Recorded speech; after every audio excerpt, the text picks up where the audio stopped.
Hey guys, once again welcome back to my YouTube channel Inside Organon. Friends, in today's video we will be discussing Drosera rotundifolia.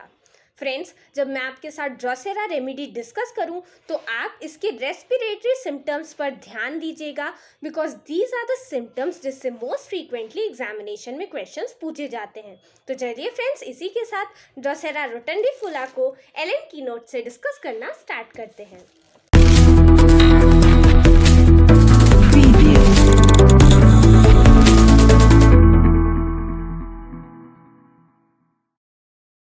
Drosera rotundifolia, sun dew.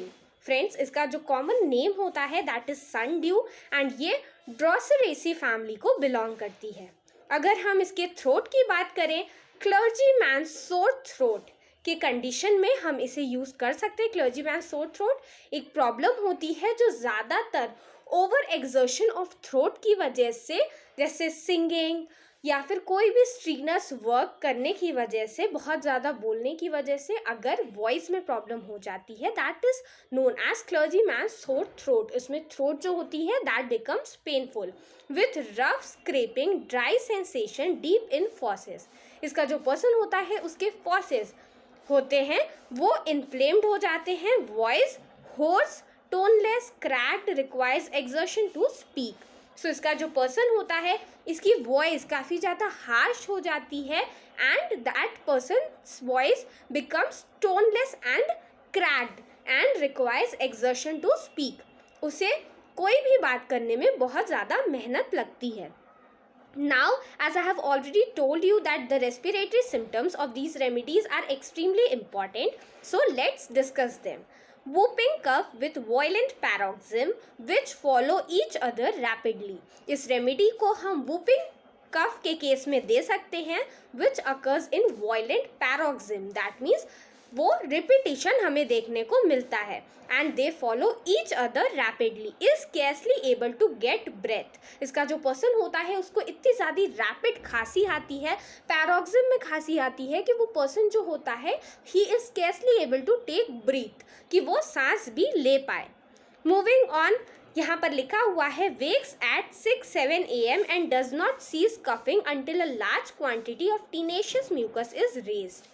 वो सुबह 6-7 बजे उठता है and तब से उसे coughing की जो प्रॉब्लम होती है पैरोक्सिज्म के फॉर्म में वो तब तक कंटिन्यूअस रहती है जब तक जो लार्ज क्वांटिटी में tenacious mucus is not raised. That means जो टीनेशियस म्यूकस होता है, जो म्यूकस का सिक्रीशन होता है, जो हमारे रेस्पिरेटरी सिस्टम का जो म्यूकोसिलियरी क्लियरेंस होता है, वहाँ पे जितनी भी प्रॉब्लम्स है वो जब तक ठीक नहीं हो जाती तब तक इसके पर्सन में कफिंग के पैरोक्सिज्म आते रहते हैं। So whooping cough is a very important characteristic symptom of this remedy जो कि वायलेंट पैरोक्सिज्म के फॉर्म में देखने को मिलता है। मूविंग ऑन, यहाँ पर लिखा हुआ है डीप साउंडिंग हॉर्स बार्किंग कफ। सो यहाँ पर हमें बार्किंग कफ मिलता है and it is quite deep sounding. कुछ लोग आपने देखा होगा वो जब खांसते हैं तो बहुत डीप साउंड आती है, so that kind of sound in the cough is observed. Moving on, aggravation after midnight, during or after measles, spasmodic with gagging, retching and vomiting. सो इसका जो पर्सन होता है इसमें प्रॉब्लम्स कब बढ़ेगी? प्रॉब्लम बढ़ती है आफ्टर मिडनाइट, ड्यूरिंग और आफ्टर मीजल्स, अगर मीजल्स लाइक सिम्टम्स आ रहे हैं तो, या फिर स्पास्मोडिक और गैगिंग कफ होता है with retching and vomiting. The effort of vomiting is known as gagging and retching, so that is also observed here.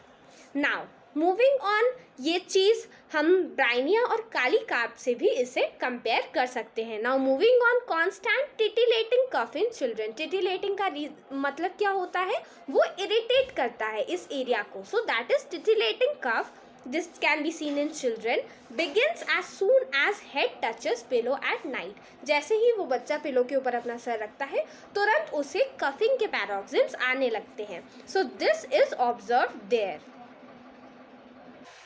Moving on, here it is mentioned nocturnal cough of young persons in phthisis, bloody or purulent sputa.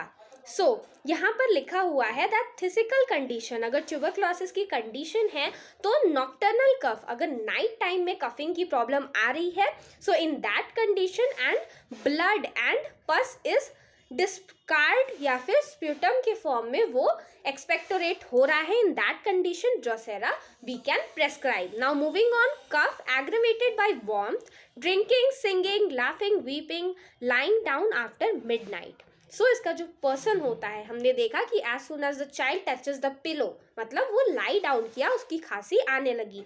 So aggravation होता है lying down में.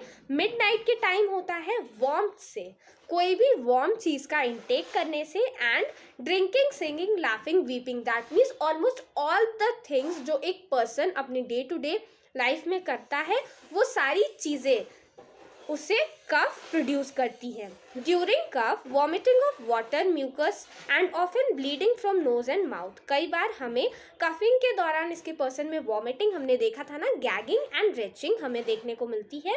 And also sometimes the discharge of mucus and sometimes epistaxis, that means bleeding from the nose, can also be observed in these patients. Moving on, sensation of feather in larynx, exciting cough. सो यहाँ पर मैंने आपको बोला था ना, टेटिलेटिंग sensation इस person को feel होती है. उसको लगता है कि उसकी जो थ्रोट है, उसको लैरिंग्स वाला रीजन है, वहाँ पे कोई फेदर लाइक थिंग है जो उस जगह को इरिटेट कर रही है और वो एक्साइट कर रही है इस पर्सन को कफ करने के लिए. बिकॉज हमेशा कफिंग जो होती है वो क्लियर करने के लिए होती है हमारा respiratory passage. So that can be observed here. Moving on, diseases prevailing during epidemic pertussis. Pertussis is another name of whooping cough. So diseases अगर उस प्रीवेलिंग टाइम में कोई देखने को मिल रही हैं वूपिंग कफ के साथ, तो हम इस रेमेडी को दे सकते हैं. Constriction and crawling in the larynx, hoarseness and yellow और green sputa. We have already seen that voice becomes hoarse. Constricted feeling देखने को मिलती है as if something is crawling on the larynx, और वो क्या करेगा, वो कफ को और ज़्यादा एक्साइट करेगा. अगर हम स्प्यूटा के कैरेक्टर की बात करें, so that is greenish sputa और yellow sputa is observed here. Moving on to the last point, laryngeal phthisis following whooping cough. अगर वूपिंग कफ की किसी पर्सन को प्रॉब्लम है और उसके बाद ट्यूबरकुलर एफेक्शन जैसी चीज़ें उसमें हमें देखने को मिल रही हैं, so in that case also we can prescribe this remedy, that is drosera रोटंडिफोलिया.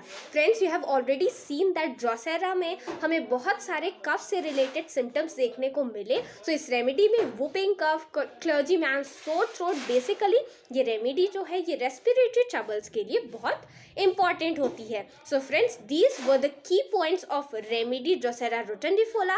I hope you like this video. अगर आप चाहते हैं कि मैं ऐसे ही और वीडियोस अपलोड करूं तो प्लीज़ इसे अपने फ्रेंड्स और बैचमेट्स के साथ शेयर करिएगा. अगर आपने मेरे चैनल को सब्सक्राइब नहीं किया है तो प्लीज़ प्लीज़ प्लीज़ इसे सब्सक्राइब कीजिए. और नेक्स्ट रेमेडी आप कौन सी पढ़ना चाहते हैं मुझे कमेंट करके ज़रूर बताइएगा. Thank you.